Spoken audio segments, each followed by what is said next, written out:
વાત કરી સુરતની, સુરત પોલીસે ગ્રામ્ય અને શહેર પોલીસમાં જે રીતે નોંધાયેલા મોબાઈલ સ્નેચિંગના 15થી વધુ ગુના ઉકેલી નાખ્યા છે, ત્યારે કડોદરા જીઆઈડીસી પોલીસ મથક વિસ્તારમાં મોબાઈલ સ્નેચિંગના ગુનાઓ વારંવાર નોંધાતા હતા. પોલીસે આજુબાજુના સીસીટીવી ફૂટેજ ચેક કરતા એક શંકાસ્પદને પકડી મહત્વની કડી મેળવી હતી, જેમાં કડોદરા તેમજ સુરત શહેર વિસ્તારમાં રોડ પર એકલા ચાલતા જતા લોકોના ફોન ઝૂંટવી નાસી જતા ગેંગનો પર્દાફાશ થયો છે. જ્યારે તે ફોન વેચવા માટે સુરત તરફથી આવતા જ પોલીસે તેને પકડી પાડ્યો. તેમની પાસેથી 11 નંગ અલગ અલગ કંપનીના મોબાઈલ ફોન જપ્ત કરવામાં આવ્યા છે.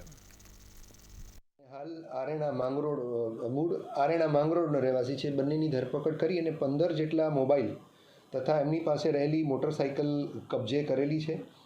અને આ ટોટલ મુદ્દામાલની જે કિંમત છે એ 6 લાખથી ઉપર થવા જાય છે. 15 ગુના પોલીસે ડિટેક્ટ કર્યા છે. એમાં કડોદરા પોલીસ સ્ટેશનના 5 ગુના છે, વરાછાના 3 છે, પૂણાના બાકીના અન્ય 6 થી 7 ગુના ડિટેક્ટ થાય છે.